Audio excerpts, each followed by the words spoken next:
Hey guys, it's Jeff and I'm back with another screencast. This time we are going to be talking about how to get WordPress as the back end to a static root site. This is something that we recently just polished up all the examples for. We're super excited about, and it's something that to our knowledge has never been done before. So let's jump right into it. The first thing that I want to do here is to make a new WordPress site. So I'm just going to be using DigitalOcean for this. It's a very easy, straightforward way to set it up. However, you can set up WordPress however you want. If you want to host on your own server, that's totally fine. I'm just going to call this WordPress test. We'll just take the smallest, simplest box. And then over here under applications, we can just do WordPress on Ubuntu. And I'm going to add my laptop to access this through SSH and just go ahead and create the server. This will take just a minute to do. And so while we're waiting for this to finish, I just want to quickly show you this Roots WordPress plugin that we've been working on. It's very straightforward. All you have to do is require it into your project. Just put the URL of your WordPress site, and then you can pull in any post types that you want into your root site, anywhere from the default post type, which is just called post, to custom post types that you've made yourself in WordPress using PHP. So let's go back to the DigitalOcean tab, and it looks like it just finished booting up this box, which is great.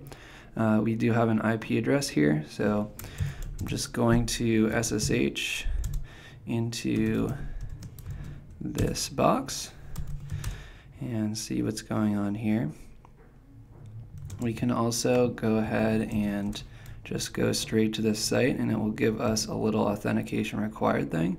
Luckily it has told us what the username and the password are here, and so I'm just going to paste these in. Again, don't try to hack this box because it will be deleted after the screencast, so don't bother. We're going to go ahead and get this set up. We're just going to call it Roots WordPress test. We'll do admin, admin, admin. Very weak password, yep. Okay. No search engine indexing. Email address, fair enough. We'll just do jeff@carrotcreative.com. Great. Okay, so our WordPress site is set up. I'm just going to log in with our very basic credentials here. And as soon as this is done, we should have a running WordPress install here, which is great. The next step now is to set up WordPress such that it exposes a JSON API, as this is necessary for the Roots WordPress extension to be able to access the contents. You can see that there are instructions here that are going over just what I'm about to do in this video. So if you prefer just reading through them, feel free to follow these instructions and they will get you through the process. Luckily, it's pretty simple. You can just go to the plugin section and go to add new. Do a quick search for Jetpack. And you can just install this plugin right here. This is officially supported by WordPress.com, so we have a good amount of faith that this will remain well maintained into the future. Now, as soon as you've installed this, it will pop up this little banner here on the top. Since the JSON API service is something that's done through WordPress.com, you need to have a WordPress.com account and connect it.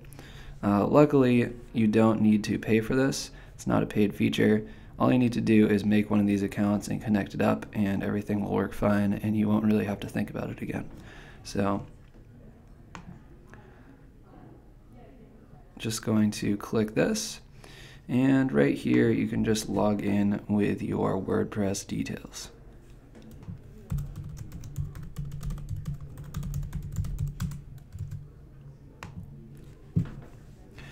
Alright, so now I have authorized everything up here, and we are back here and ready to go with Jetpack.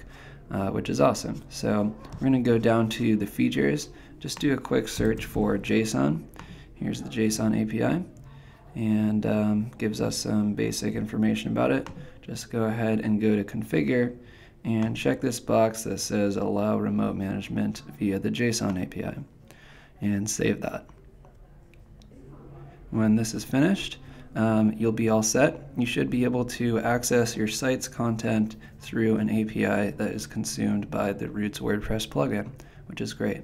So now that we're done configuring the WordPress end of things, we can go over and make a new root site and see if we are able to pull down some of this content. And we do already have an example post here, so we will be able to see that. We'll add another one later on as an example of how we can get Roots to automatically recompile. So I'm going to open up my terminal and exit out of this box. We'll just make a new Roots project called WordPress testing. And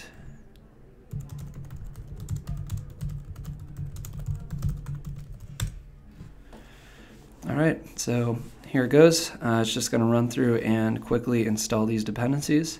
And when this is finished, we should be very close to getting everything integrated. So I'm going to cd in here, open this up in Sublime Text. And now we need to install Roots WordPress and make sure that's saved to our package.json file. This should be a pretty quick install here. Yep. And just to confirm, here it is. And now in our app.coffee file, we can just require that in.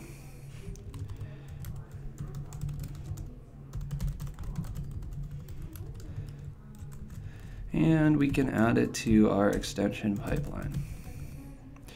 So first we need to have the site here. And if you look in the docs, the site is just the URL of your site. For us, this is just this IP address, so we can just add that in directly. However, if you do have an actual URL for your site, you could put that in and it will work too. You don't need this HTTP, although you can have it if you'd like. So I'm going to remove it. And next up, let's go back to these docs. So after that, you can define any number of post types that you would like to have pulled into your Roots project. And so for this one, I'm just going to copy this exact thing. Post is the default type in WordPress, and so this is an easy thing for us to pull in. And you can see that it's using a template in order to render out single post views for each of our posts. We'll have to make that template, and we'll do that right now, actually. So single post. And we're just going to copy down the same kind of thing that's in here and just say single post page. We'll fill out the actual details later. I just want to get this rendering. Now that we have this in here, we do have access to a WordPress local in any of our views that we can loop through and will hold on to all of our post types. So I'm just going to do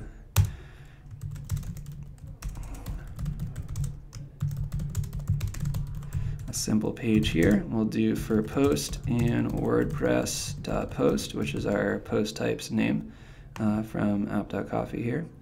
So the local will just be WordPress, and it will take each of the keys that you pass into post types, and it will just put them onto that WordPress object. So we'll just do, let's make this a list actually, and we'll do a list item, and this will just have the post title just to see if this is working. All right, so let's fire up the watcher and see if we have done this right. Okay, so it looks like we have Hello World is showing up here just fine, which is great. And that is exactly the post that we have here. So next, we want to fill out some of these single page posts. If we go into the public folder and check out this post folder, you can see that it did actually render out this page for our Hello World post based on the slug. So if I go over here to /post/hello world.html, you can see it did render out this page, which is nice. So what we're going to do is we're going to have this link to that single page because that's a useful thing for our user experience. So I'm just going to add in a link here for post._URL. This is a special property added in by Roots that will point to the exact path that Roots has rendered that page out as. So you can see this reload, and we now have a link, and this now links up correctly, which is great. You may notice that on this second page, it looks like we've lost some of our CSS styles.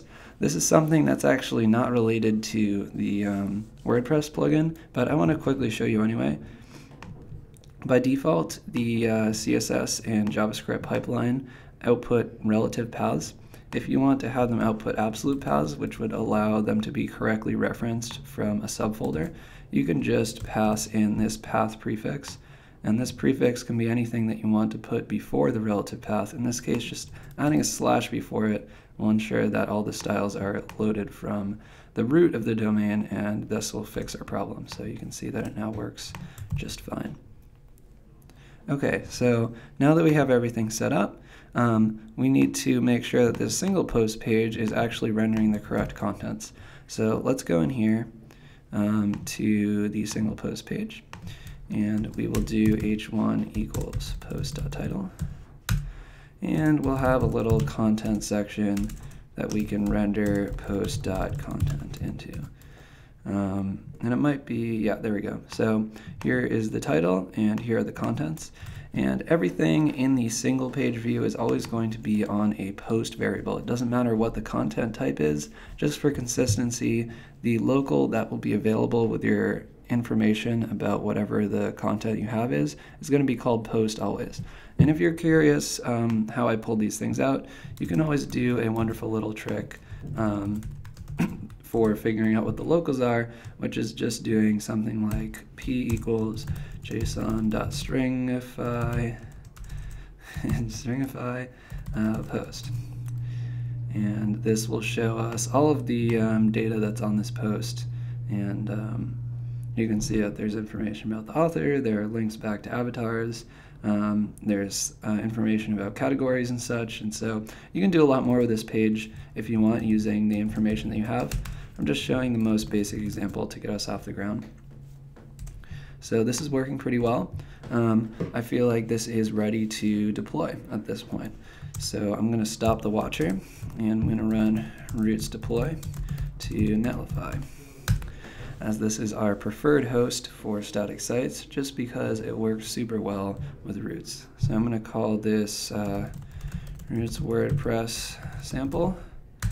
The access token, again in Netlify, you can make one of these by just going into OAuth apps here. You can create a new token for WordPress example. And I'll just take this token and I will paste it right in here.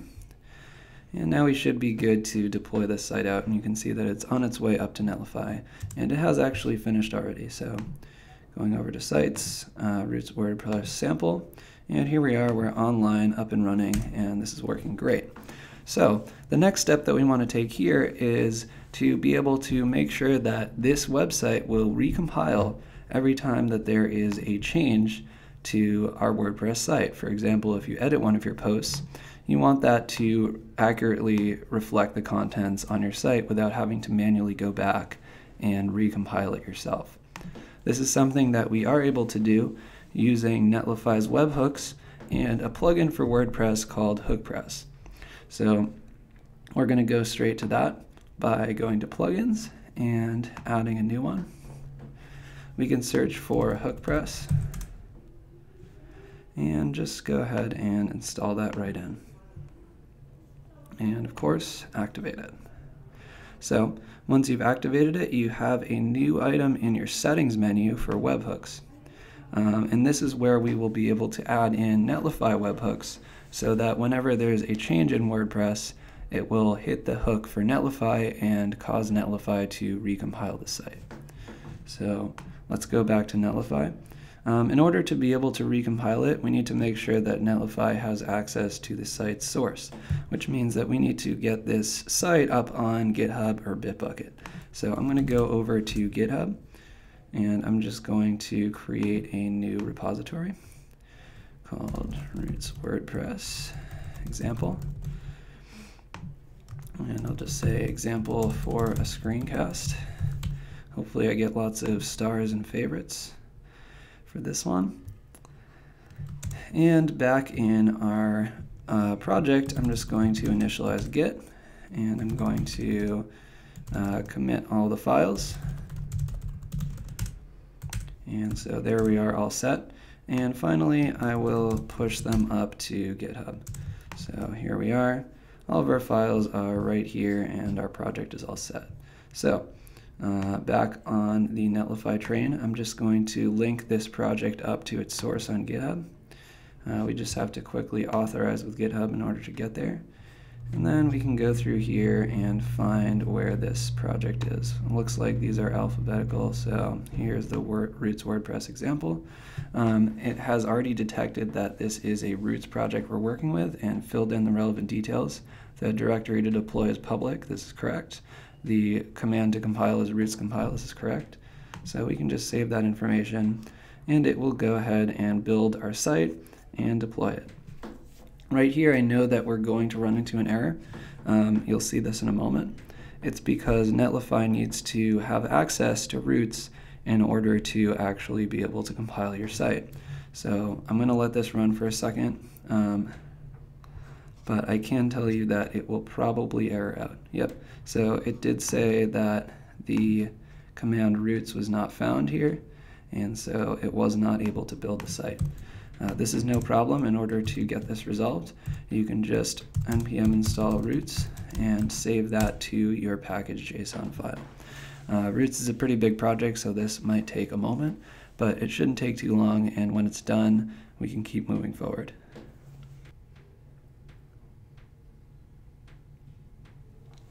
Okay, great. So we just finished installing roots. And we have an update to package.json, so I'm just going to commit that.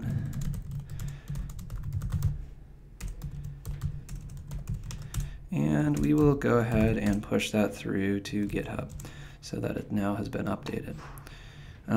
So what's interesting here is that as soon as we make a push to GitHub, in Netlify, we see that it will automatically start trying to build our site, which is great. And you can see the log of how this is going right here. And this time, I'm hoping that this will complete successfully, since we now do have roots installed as a dependency of the project, and Netlify has access to the roots code that we want to use. So while this runs, I'm going to go back, and in the project settings, we're going to set up a webhook. So we'll just add a WordPress webhook, and as it says here, it will give us a URL that we can hit that URL to trigger a build of the site. So our overall technique here is to make sure that when WordPress changes, it makes a request to this URL, and then the site rebuilds with the updated WordPress information. So it essentially is directly connected to WordPress and updating whenever there's a change automatically. So we have this hook here. I'm going to copy this out, check back in our builds, and it looks like it just finished compiling successfully and the site is live, which is great.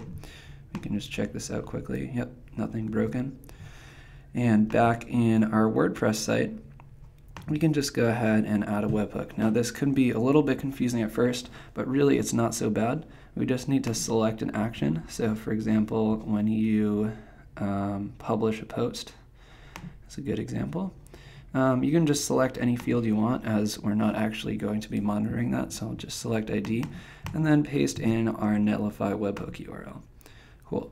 So this will set up WordPress such that whenever a new post is published, it hits this URL. When this URL is hit, Netlify will be notified and it will rebuild the site, including our new post. Now while you're here, you might want to also add a couple other ones, such as when a post is deleted. And let's just say also when a post is edited. And you can go through this and add more if you would like later, if you want your site to be a little bit more responsive to some of the finer adjustments that you can make. But this will cover our bases for the most part. So now that we have this all linked up, let's go ahead and add a new post to see if it works. So let's get rid of this.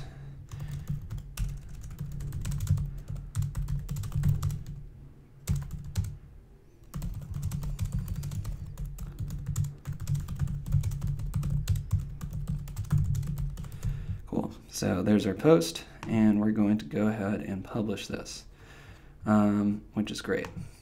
So let's go back and check Netlify. If everything has worked right, we should see that there is a new build in progress as it's been notified that there was a change.